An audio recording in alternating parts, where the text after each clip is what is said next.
Hello everyone, আজি মই তোমালোকৰ A Day at the Living Root Bridge এই লেসনটোৰ যিকেইটা কোৱেশ্চন আছে আটাইকেইটা কোৱেশ্চনৰ আনসাৰ মই ইয়াত ধুনীয়াকৈ অসমীয়াত বুজাই দিম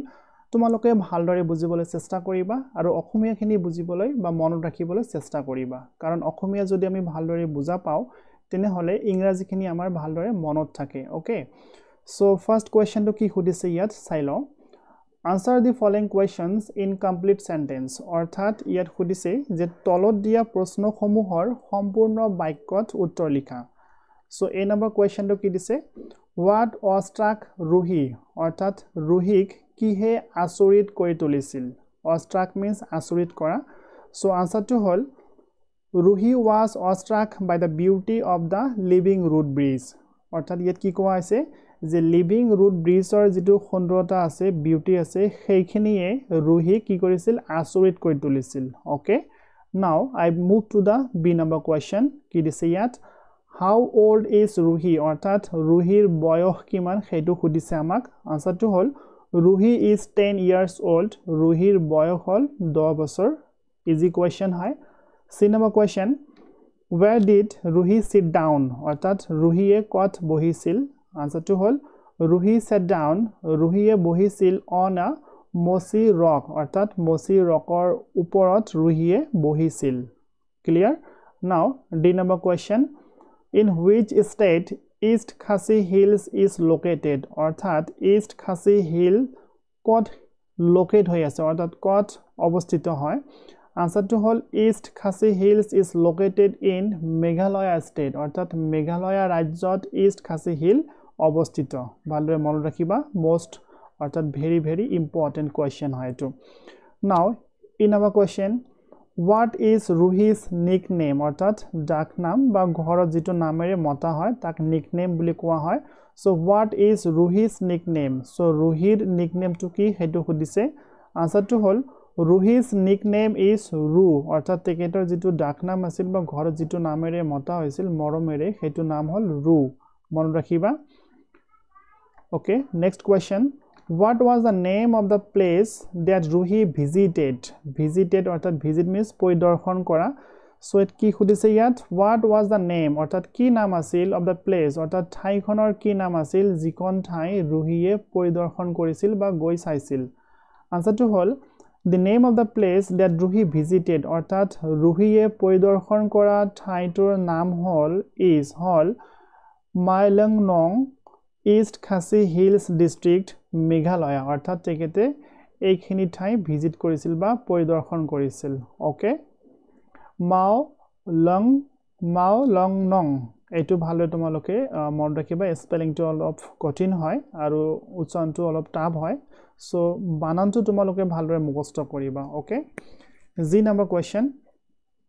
What are the bridges that Ruhi went to see called অৰ্থাৎ Ruhiye যেটো ব্ৰিজ দেখিছিল হেতু ব্ৰিজক কি ব্ৰিজ কোৱা হয় ওকে আনসাৰটো হল the bridges that Ruhi went to see অৰ্থাৎ যেটো ব্ৰিজ Ruhiye দেখিবলৈ গৈছিল যিখন দলং Ruhiye দেখিবলৈ গৈছিল হেতু কোৱা হয় living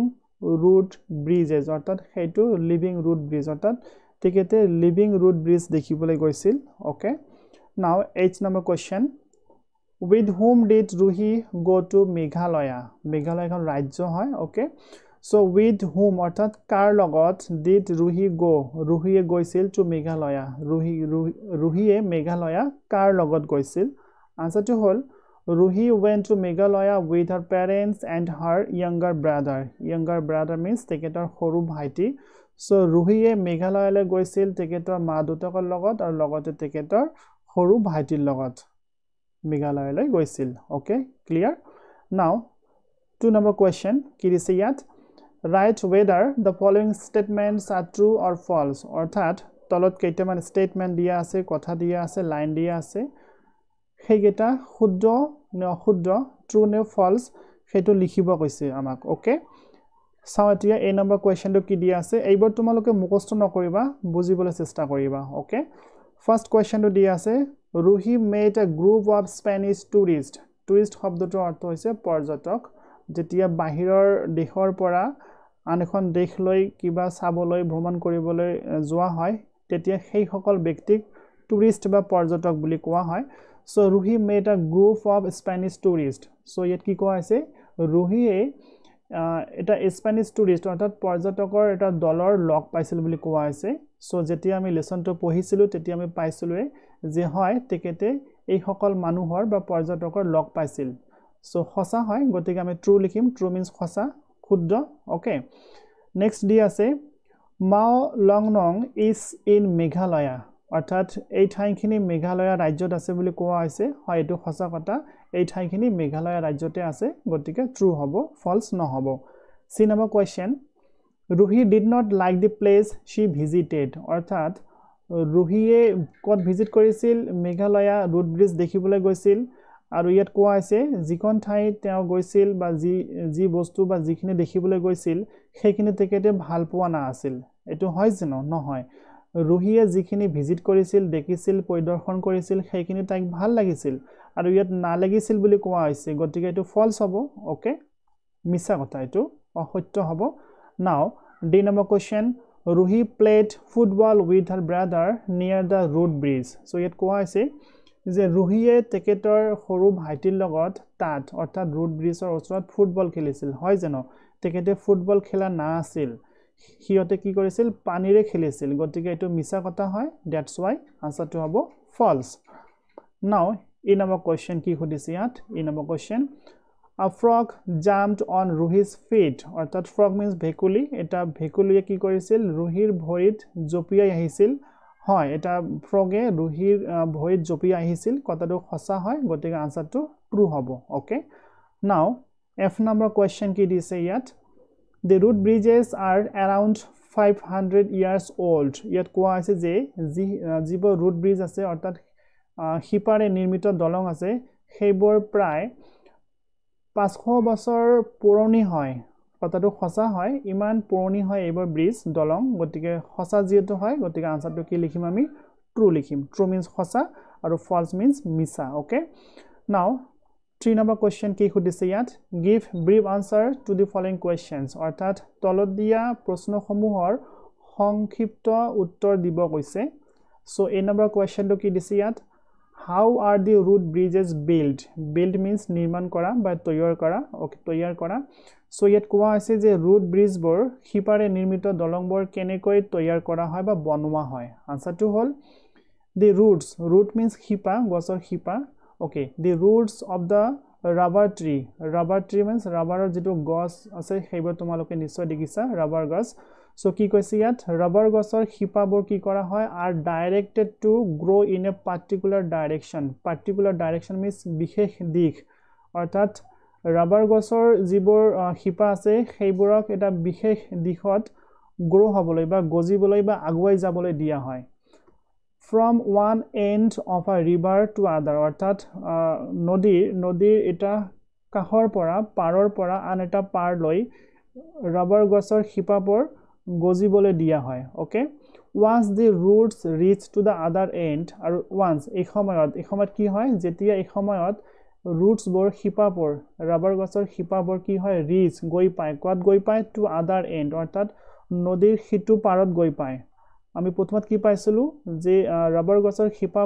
হিপাবোৰ কি হয় নদীৰ এটা পাৰত গজিবলৈ দিয়া হয়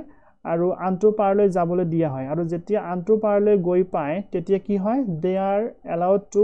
entrance অৰ্থাৎ দৃঢ়ভাৱে প্ৰতিষ্ঠা কৰা অৰ্থাৎ কি কৈছে ইয়াত তেতিয়া they are allowed to entrance themselves in the soil means মাটি তেতিয়া কি হয় আনটো পাৰত সেই হিপাবোৰ দৃঢ়ভাৱে প্ৰতিষ্ঠা কৰিবলৈ মাটিৰ ভিতৰত ভালকৈ প্ৰতিষ্ঠা কৰিবলৈ দিয়া হয় ভালকৈ খুমাবলৈ দিয়া হয় and create a natural hold of their own আৰু কি হয় তাৰ পিছত হিপাবোৰ কি কৰে create অৰ্থাৎ সৃষ্টি কৰে কিহৰ সৃষ্টি কৰে a natural hold এটো হোল হ'ব yes natural hold of their own অৰ্থাৎ হিপাবোৰ কি কৰে তেতিয়া আন্ত অৰ্থাৎ নদীৰ আন্ত মূৰত যাই পেলাই মাটিৰ ভিতৰদি হিয়তে ৰাস্তা কৰিলে অৰ্থাৎ natural hold means যেনেকৈ আমি জানো গছৰ হিপাবোৰ কি কৰে যেতিয়া আমি এটা গছ ৰুই দিও তেতিয়া হিপাবোৰ লাহে লাহে